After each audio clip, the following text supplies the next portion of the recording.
আকাশে সুপারসোনিক এক যুদ্ধ বিমান 24 বছরের সার্ভিস লাইফে 4000-এরও বেশি মিসাইল মেরে ধাওয়া করেও কখনো ধরতে পারেনি, আসতে পারেনি নাগালের কাছেও। বলেছি বিশ্বের দ্রুতগতি খেতাব পাওয়া যুদ্ধ বিমানটির কথা।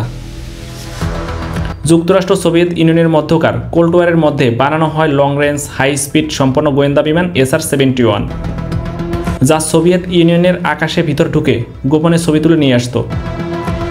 এটি হাই স্পিডে চলা গাড়ির নাম্বার প্লেটের ছবি ও গুরুত্বপূর্ণ ব্যক্তিবর্গের ছবি তুলে নিয়ে আসত। SR-71-এর মতো দ্রুতগতির জেট ইঞ্জিন চালিত বিমান পৃথিবীতে আর একটিও বানাতে পারেনি কোনো দেশ। এটি শব্দের গতির 3.2 গুণ গতিতে ছুটতে সক্ষম। বর্তমান ড্রোনের কাজ করত তখনকার SR-71 বিমানটি। সোভিয়েত ইউনিয়নের আকাশে 85,000 ফুট উচ্চতায় দাপিয়ে বেরিয়েছিল এই বিমানটি। রাডারে সহজে ধরা না পড়া এমন শত্রু বিমানকে ধাওয়া করার জন্যই এই ভয়ঙ্কর বিমানটি ডিজাইন করেছিল ইঞ্জিনিয়ার ক্লারেন্স জনসন। SR-71 বা ব্ল্যাকবার্ডের তুলনায় বেশি গতিসম্পন্ন বিমান X-15 হলেও সেটি সরাসরি আকাশে উঠত না, আর এটি জেট ইঞ্জিনে নয় বরং এটি ছিল রকেট ইঞ্জিনে চালিত। সোভিয়েত ইউনিয়নের কোনো মিসাইল পারেনি SR-71-কে ভূপাতিত করতে।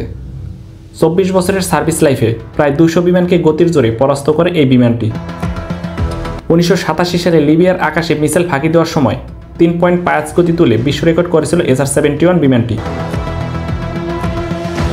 SR-71 মোট 3500 পাউন্ড ওজনের আইটেক KA-102A 910 থেকে 1200 মিলিমিটার ক্যামেরা ও অন্যান্য আনুষঙ্গিক রিকনসিস পেলোড বহন করত। মাত্র 1 ঘন্টায় 1 লাখ বর্গমাইল এলাকা সার্ভে করতে পারত এই বিমানটি। SR-71-এর এয়ারফ্রেম বা বডি 85% টাইটেনিয়াম দ্বারা তৈরি। এরকম মোট 32টি ব্ল্যাকবার্ড বানানো হয়েছিল, যার 12টি বিভিন্ন দুর্ঘটনায় ধ্বংস হয়, তবে একটিও শত্রুদের হাতে ধ্বংস হয়নি। বন্ধুরা, আজ এই পর্যন্তই, দেখা হবে নতুন কোনো ভিডিওতে। সে পর্যন্ত সুস্থ থাকুন, ভালো থাকুন। ভিডিওটি ভালো লাগলে লাইক কমেন্ট শেয়ার করে পাশে থাকুন। ধন্যবাদ সবাইকে।